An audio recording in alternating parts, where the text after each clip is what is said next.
That's another thing I just don't, I can't get. Like, why am I good? Why would I spend an ounce of my time trying to discover whether you now, let's say I'm going to do a business transaction with you, like I'm trying to pitch you something for you to pitch you a sale or I'm going for you to interview, and I'm wondering if you go hire me. I might spend a couple of seconds thinking about whether you might be one of those racist individuals.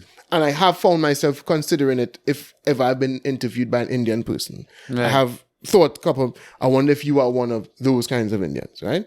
The type that have a real... But when you say that, kind of like racist thoughts? To think that there might be Indian people out there who have deep hatred for black people. Yeah, to think it, because because I've heard Indian people express that. But the thing is, so, the ones who say it, then I could say, well, yeah. No, what I'm saying, I before I encounter you, I wonder if you are one of those. I'm not saying that you are. No, this is what I'm saying, but the fact that you're thinking that first, because for me, I don't think if somebody's a racist person, no matter white, Indian, whatever, right? I don't ever think if the person or Chinese, if they're racist, until you show me something that make me believe that they might be. All right, okay. Let me put it this way. So let's say I get not another call, because if you call me for an interview, I would assume that you're not, right? But let's say I walk into the place and for whatever reason you wouldn't have known who I was, and I walk into the place and I see an Indian person about to interview me. It would cross my mind for a couple seconds, if you are one of those Indian people that have expressed to me before that you have no time for the nigger and them, right? Because I've heard them express it. And I've heard them express it to me.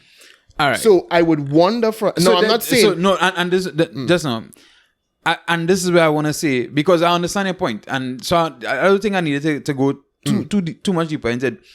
For me, why that I may not have ever had that experience. People may not have expressed that to me, because in this country, being mixed race, I think they don't really, neither side push that. Right, you might not have heard that expressed around you. So for me, I come like I am naive, if you want to put it like that. Right. Yeah. Well, no, I'm not. And I've had... And I don't know if I ever told you about the incident by Price Mart. Yeah. And as soon as the man jumped out the car, that was the first thing he said. That is all the nigga like to do. You come to fight. Mm-hmm. I had the only reason I exited the vehicle was because he started walking towards the vehicle. Mm-hmm. You understand? I didn't. Well, to get some context, quick thing. I was driving in the car park, and there was he had his son, and his son was running about the car park, not looking where he was going. But I saw him, and I was never going to hit him. But I guess he thought I came close to hitting him or whatever. So he started to go for outside the car, and I opened the door, and he and I assume it's his brother or something. So started to advance towards me, and the first thing that came out of his mouth, all of the nigga like to do is shoot and kill people. Yeah, your gun? That's what he said to me. So I know they exist. I'm not saying they're all Indian people. No, but I'm not saying that the thing is, no, don't get me wrong, that is a racist statement, right? Because clearly, the first thing he judged you on or categorized you in was based on race. But my thing is it a situation where he is making a statement based on whether it be skewed statistical data whether or not I know what you're trying to get at, whether he would have a reason to feel that African. No, as I say, I only exited the car because he was coming towards me. I was never the aggressor in the situation. Right, I understand. But forget all of that.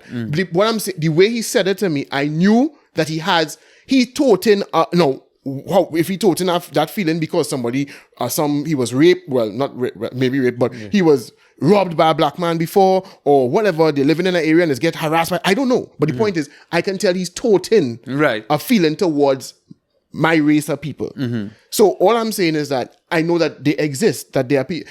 They don't necessarily, they aren't, just people who have a blank slate and, prove to me what they X. No, there are people out there who taught in a particular feeling towards people of this race. But which I think leads to a real important discussion. A really important...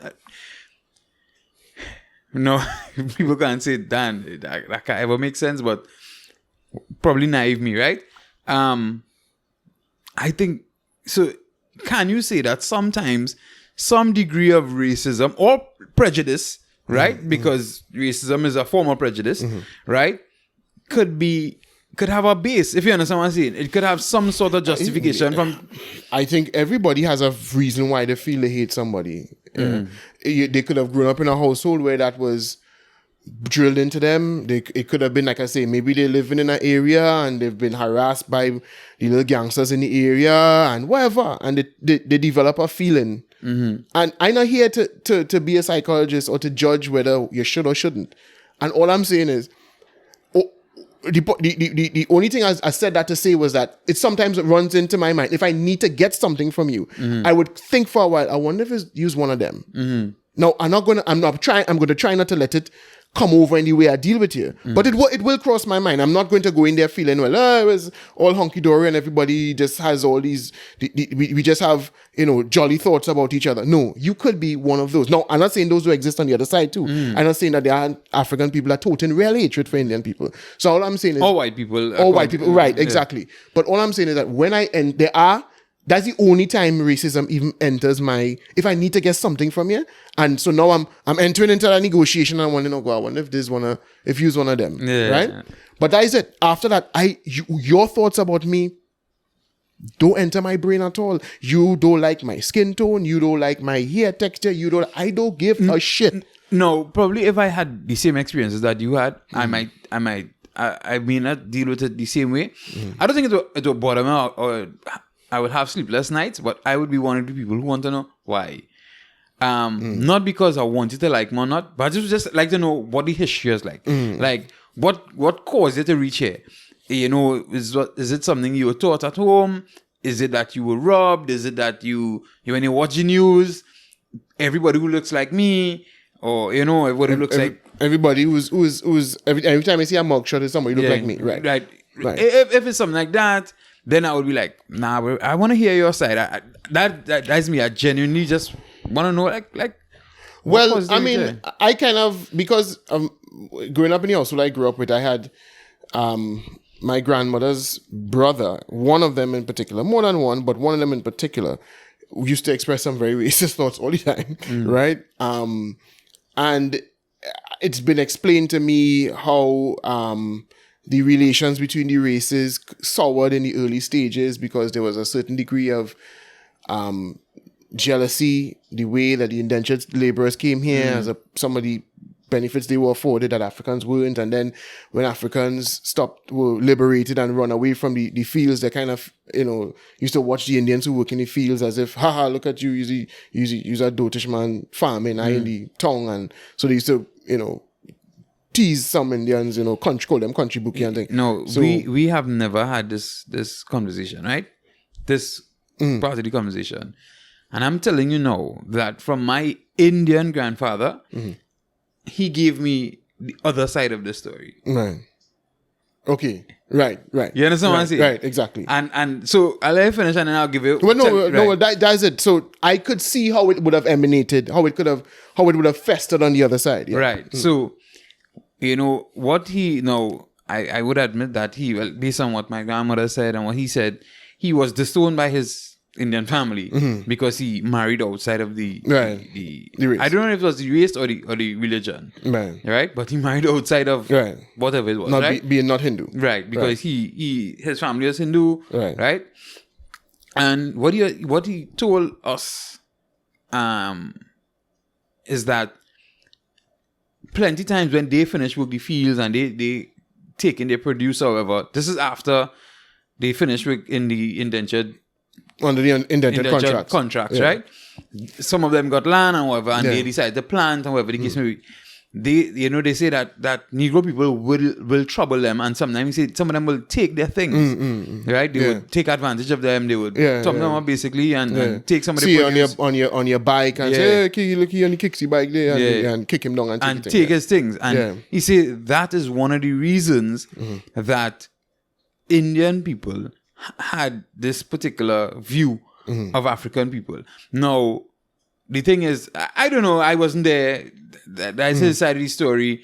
And for me, I kind of always understood, well, okay, I could understand where the bad feelings may be. You understand what I'm saying? And we didn't do that. So we like, I didn't do that, nothing. Why should they?